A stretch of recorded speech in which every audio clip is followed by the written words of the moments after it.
I just want to needle you on this deficit a little bit more. Sure. Can you, at this point, rule out any future program cuts or tax increases to make up some of the shortfall? No, I just can't predict the future. Our main goal is to make sure that we help these families and individuals and small business owners try to get back on their feet when they're struggling to pay for their mortgage. A lot of people are losing their house, they're losing their businesses, they can't pay their rent. So we've put a lot of parameters within the money that we spent, and what we're doing, and I'll let the minister follow up right after this. We're actually showing the people of Ontario exactly dollar for dollar where the money is going, and so we're held accountable, and that's number one priority. No matter what government's in place, you need to be held accountable, no matter if it's a municipal or provincial. But we will make sure that the people of Ontario know every single dollar and where it's going. Once we get the economy going again and get revenues back up as we did in the previous year, we created more revenues. That's what we're going to do. I just don't believe in raising taxes. We can stir the economy and get things back on their feet. But I'm going to pass it over to the Minister of Finance. Thank you.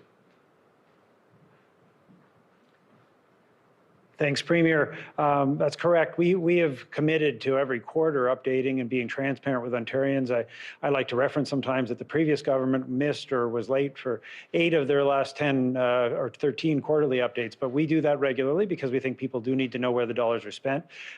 Some of these expenditures obviously are not ones that will be ongoing. One great example is personal protective equipment. In the quarterly statement I released today, we noticed that there were $610 million of expenditures. That's obviously related to the pandemic. I am quite certain by the time we get to the end of the year, there might even be more money spent on that because we're going to do what it takes to protect our frontline healthcare workers.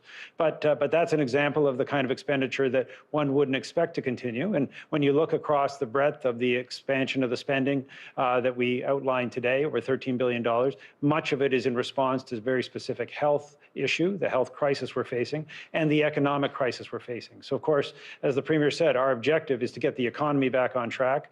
That best way that can happen is to make sure that we manage the COVID crisis. The fact that 14.5 million Ontarians have been doing everything it takes to suppress the virus so that we now are down below 100 cases yet again today, that's the best thing we can do to help the economy, because those positive health numbers mean that our businesses can open up. That means people can go back to work. That means families will be able to afford their rent for their homes. And then that means that the finances of the province will improve. So good health comes equal a better economic outcome, and that's the focus we have today. Thank you. Okay, thank you. And I guess if Finance Minister wants to weigh in on my next question, and the Premier as well, I understand there's no long-term projections in the update today, but is it fair to say that your plans to balance the budget by 2023 have been blown out the water at this point?